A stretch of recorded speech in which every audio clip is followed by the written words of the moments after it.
지금 보고 계신 화면은 1989년 8월 파리의 하늘입니다. 러시아 미그-29 전투기의 에어쇼가 한참인데요. 착오란 게 예상치 못하는 곳에서 일어납니다. 그보다 천만다행입니다. 조종사는 극적으로 탈출했으니 말이죠. 지면에 닿기 2초 전에 말입니다. 찰나의 생사를 오갔다고 생각하니 조종사는 아찔하지 않을 수가 없는데요. 절체절명의 순간 조종사의 목숨을 구하는 사출 좌석. 여기엔 친구의 죽음을 목격했던 두 발명가의 사연이 있었습니다.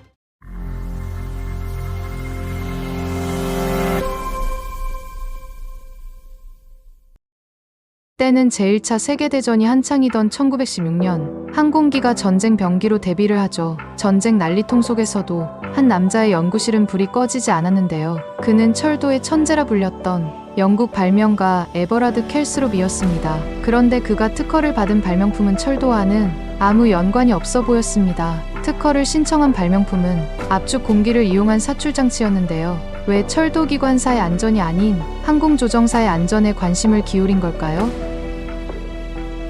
켈스롭에게는 절친이 있었습니다. 그 유명한 자동차 회사 롤스로이스의 설립자 찰스 롤스입니다. 찰스 롤스는 어느 날 뉴스를 듣고 정신이 번쩍 들었습니다. 바로 라이트 형제가 하늘을 날았다는 소식으로 이미 세상이 떠들썩했던 거였습니다.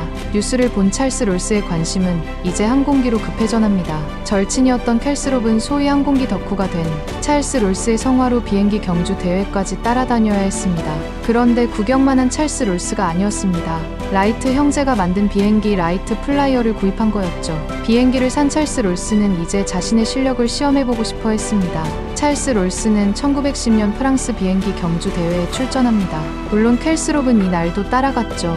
그런데 찰스 롤스가 그렇게도 자랑스러워했던 라이트 플라이어가 도버해협을 건너는 도중 그만 추락하고 맙니다. 당시 그의 나이 33세였습니다. 이 과정을 고스란히 지켜보았던 켈스롭은 충격에 빠졌습니다.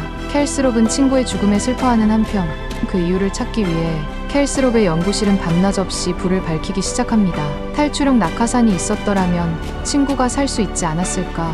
켈스롭은 3년의 연구 끝에 발명에 성공합니다. 탈출용 낙하산으로 먼저 특허를 얻어냈죠. 그리고 다시 3년 뒤인 1916년 압축 공기를 이용한 사출 장치의 특허를 획득하죠. 이 부분이 공기통이고 이 부분이 레버, 그리고 이 부분에 낙하산이 들어있는 거죠. 유사시 조종사가 앞쪽에 있는 사출 레버를 당기면 압축 공기가 밀어내는 힘으로 낙하산을 담은 통이 항공기 밖으로 발사됩니다. 그 통에는 조종사가 연결되어 있어 낙하산에 조종사가 함께 딸려 나가는 원리입니다. 하지만 시간이 흐를수록 항공기는 발전을 했고 속도도 빨라졌습니다. 그러다 보니 켈스롭의 사출 장치는 서서히 무용지물이 되어가고 있었습니다. 그런데 다행스럽게도 켈스롭의 연구에 관심을 갖고 있는 한 공학자가 있었습니다. 사출 좌석계의 미다스 손 제임스 마틴이었습니다. 하지만 1942년 공동 창립자였던 발렌타인 베이커 대위를 추락사고로 잃게 됩니다. 마틴과 베이커는 원래 마틴 항공기 공장이라는 항공기 제조업체로 출발했는데요.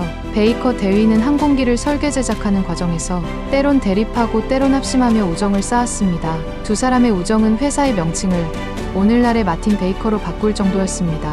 당시 베이커 대위가 몰았던 시제기는 제임스 마틴 대표와 함께 만들었던 것으로 직접 시험 비행을 하다가 젊은 나이에 사고를 당한 겁니다.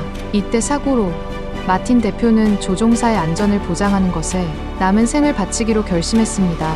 베이커 대위가 사망한 지 2년 뒤 마틴 대표는 높이 16피트의 사출 좌석 실험 장비를 직접 제작하는 등 연구에 몰두했습니다.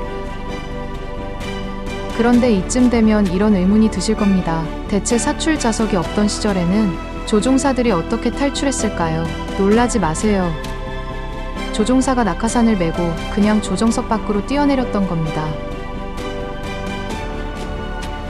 이게 말이 된다고 생각하세요? 생각해보세요. 최신형 전투기가 널려 있어도 그걸 운용할 조종사가 없으면 무슨 소용일까요? 다른 나라에서도 전투기 조종사들의 죽음이 이러한 전략적 손실임을 깨닫고 앞다투어 사출 좌석의 개발에 매달립니다. 이 가운데 독일이 제2차 세계대전 당시 세계 최초로 사출 좌석을 탑재한 군용기를 출격시켰습니다. 바로 하인켈사의 H282였습니다. 그리고 제2차 세계대전에서는 제트 엔진 시대가 열리며 더 빨라진 전투기에서 안전하게 조종사들을 사출할 방법이 필요했습니다. 그게 바로 현재도 쓰이고 있는 로켓 추진 방식의 사출 좌석입니다. 우리 공군에는 이런 말이 있습니다. 조종사는 공군의 제1의 재산이다. 그러고 보면 켈스롭과 마틴 이들은 소중한 친구를 잃었지만 이 두 죽음이 촉발제가 되어 수많은 조종사들의 생명을 구하는 사출 좌석이 탄생했습니다. 우정이 만들어낸 사출 좌석. 그들의 발명으로 오늘날 수많은 조종사의 생명들을 살려냈습니다. 여러분들의 생각은 어떤가요? 여러분들의 생각을 댓글로 달아주세요. 영상이 유익하셨다면 구독과 좋아요 한 번씩 부탁드립니다. 시청해주셔서 감사합니다.